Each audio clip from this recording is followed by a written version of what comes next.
Amados do Pai, novo livro! Chegou a vez de Êxodo e lá vamos nós com uma nova Bíblia também. Vamos agora começar com a Bíblia Thompson. Eu ganhei ela do pastor Sérgio Naves. E no dia 23/12/2010, com uma dedicatória linda com o pessoal do Crer VIP, né? Eu sou grata ao pastor Sérgio. E essa Bíblia Thompson, ela foi compilada toda, né, pelo Frank Charles Thompson, e a tradução é de João Ferreira de Almeida, em 2010. E ele me presenteou, juntamente com todo o pessoal do Crer VIP. E nós vamos começar Êxodo, já que nós terminamos Gênesis, em várias Bíblias, a gente vai fazer a mesma coisa, né, para mostrar que não importa a Bíblia que você tenha na sua casa, o importante é o que é o conteúdo dela, tá bem? Então vamos começar. Vamos orar agradecendo ao Senhor Deus. Obrigada, Pai, porque até aqui nos ajudou o Senhor. Nós já lemos o primeiro livro, o livro da criação, o livro dos patriarcas. Agora vamos dar continuidade a essa história incrível que tem nos feito crescer em conhecimento, em sabedoria. Que o Senhor nos leve além. Esse é o nosso pedido. E nós já te agradecemos, porque sabemos que o Senhor vai estar conosco em cada um dos capítulos, nos direcionando, trazendo entendimento da sua palavra. Porque o Senhor é o nosso pastor e nada nos faltará. Amém e amém. Vamos embora, vamos começar. Êxodo, é a mania, né, gente? Êxodo, capítulo 1. São estes os nomes dos filhos de Israel que entraram no Egito com Jacó, cada um com a sua família. Ruben, Simeão, Levi e Judá. Issacar, Zebulon e Benjamim. Dan e Naphtali. Gade e Asser. Todas as pessoas, pois, que desceram de Jacó foram 70. José já estava no Egito. Faleceu José e todos os seus irmãos e toda aquela geração.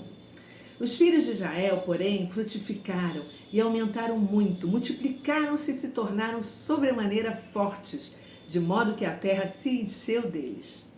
Então se levantou um novo rei sobre o Egito, que não conhecera José. Disse ele ao seu povo: o povo de Israel é mais numeroso e mais forte do que nós. Eia, usemos de astúcia para com ele, para que não se multiplique, e vindo a guerra, ele se ajunte com os nossos inimigos, peleje contra nós e saia da terra. Então puseram sobre eles feitores para os afligirem com as suas cargas. Assim, os israelitas edificaram para Faraó cidades celeiros, Pitom e Ramsés. Todavia, quanto mais os egípcios afligiam o povo de Israel, mais esse se multiplicava e se espalhava, de maneira que os egípcios se inquietavam por causa dos filhos de Israel, e os faziam servir com dureza. Assim, lhes amarguravam a vida com dura servidão, em barro e em tijolos, e com toda sorte de trabalho no campo, com todo o serviço que eram obrigados a fazer. O rei do Egito, que é o faraó, né, disse às parteiras das hebreias, das quais uma se chamava Sifrá e a outra Puá: quando ajudardes no parto as hebreias e as virdes sobre os assentos, se for filho, matai-o, mas se for filha, então vivo. As parteiras, porém, temeram a Deus e não fizeram como o rei do Egito lhe dissera. Antes conservavam os meninos com vida. Tá saindo uma fumaça aqui, gente, porque tá tanto calor. Eu tô assim com um arzinho aqui ligado, jogando esse friozinho gostoso aqui pra mim, tá? Então o rei do Egito chamou as parteiras e lhes disse: por que fizestes isso? Por que deixastes viver os meninos? Responderam as parteiras a Faraó: é que as mulheres hebreias não são como as egípcias, são vigorosas e já têm dado à luz os seus filhos antes que a parteira chegue a elas. Portanto, Deus fez bem às parteiras. O povo aumentou e se fortaleceu muito. E porque as parteiras temeram a Deus, ele lhes constituiu família. Então ordenou o Faraó a todo o seu povo: a todos os filhos que nascerem, aos hebreus lançareis no Nilo, mas a todas as filhas deixarei-as viver. Meu Deus do céu, que loucura, né? Esse é o primeiro capítulo de Êxodo. E nós vimos que José era a providência divina para o seu povo até viver, como nós vimos no último capítulo de Gênesis. Ele prometeu que cuidaria dos seus irmãos. Mas a palavra de Deus não depende de José, de Jacó, de Abraão, de Isaac, nem de nós para acontecer, graças a Deus. E 100 anos depois, o povo hebreu, o israelita, que entrou como um clã formado por 70 pessoas no Egito, alcançou a promessa do Eterno de Israel e chegou a 600 mil homens adultos, o que dá mais ou menos quase 2 milhões de pessoas, se a gente contar mulheres e crianças. É só pegar 600 mil, multiplicar por 3, um homem, uma mulher e um filho. Daria 1.800.000, seja os 3, 18, né? Isso, eles têm muito mais filhos. Imagina que são muito mais de 2 milhões em 100 anos. E Faraó também era outra pessoa, e ele não era generoso como aquele da época de José, quando José vivia. Ele ficou com medo, né, que aquele povo pudesse se organizar e lutar contra eles. A gente olha, às vezes, como algo desagradável a maneira de Faraó agir, né? Mas ele foi correto. Ele foi um governante, defensor do seu país, um nacionalista, defensor do Egito. Quantas nações hoje estão completamente desfiguradas com sua população, totalmente com um mix de cultura, que perdeu a sua própria cultura, a sua própria identidade?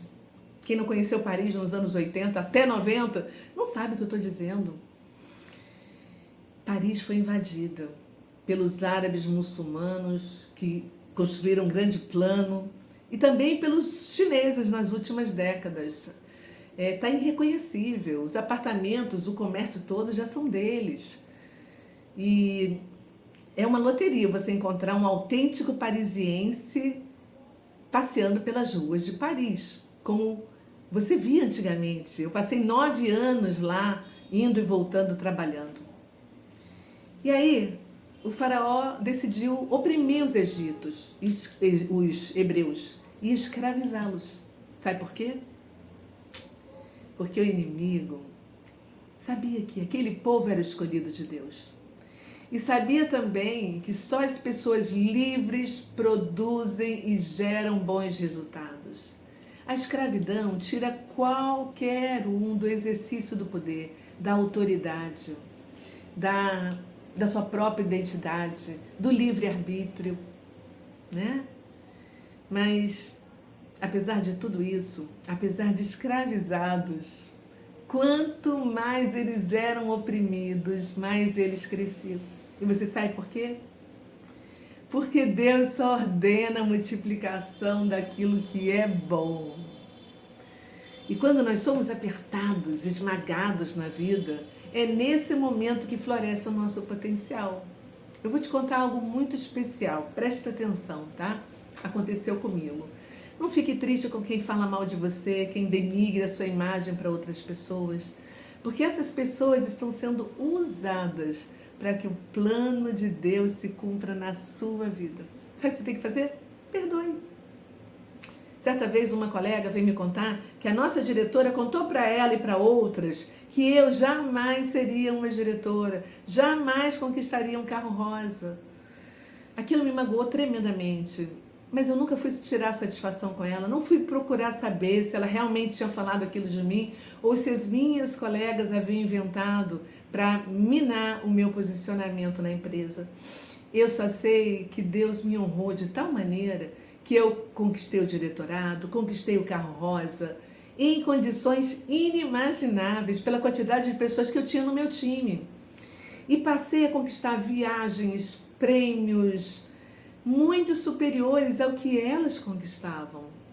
Eu fui a primeira diretora de carro rosa da região dos Lagos e a única até hoje de Búzios. Então, a principal lição que a gente tira desse primeiro capítulo para a nossa vida é: deixe que falem de você, continue em frente, porque aquele que te prometeu é fiel para cumprir. O meu Deus nunca falhará. Perceba que Moisés nem escreveu o nome do faraó. A gente nem sabe. Só os historiadores é que acreditam que ele pode ser Ramsés ou pode ser outro, não importa quem seja. Mas olha, as parteiras que temeram a Deus e desobedeceram a faraó. Elas não ficaram anônimas. Pelo menos 2 foram registradas o seu nome aqui. E no final da leitura desse capítulo, nós vimos que a vida não dependia só das parteiras, mas qualquer egípcio que visse uma criança hebreia poderia pegar e jogá-la no Nilo. O que Faraó não sabia é que Deus escolheu aquele povo e que vai cuidar dele até o final dos tempos. E de todos nós que pela fé nos achegamos a eles, como filhos de Abraão pela fé, e somos também depositários das promessas eternas de Israel. Olha, gente, se Deus permitiu que eles ficassem 4 séculos, 430 anos, no deserto, como escravos, é porque Deus conhecia a desobediência e o caráter daquele povo que precisava ser tratado para ser liberto. É isso aí. Espero que você tenha curtido. Amanhã tem mais. Nós vamos de Gênesis a Apocalipse, eu já falei. Fica comigo, compartilha esse vídeo, deixa o seu like, encaminha para quem você ama e que precisa ler juntamente com você essa palavra para frutificar, para ampliar nossa visão, nosso conhecimento. Tá bom? Todos os dias, às 18 horas, estamos juntos neste propósito que Deus colocou no meu coração para esse ano de 2025. O meu nome é Cristiane Indesistível Oliveira. E você não vai desistir, vai seguir junto comigo também, né? Beijo, até amanhã. Tchau.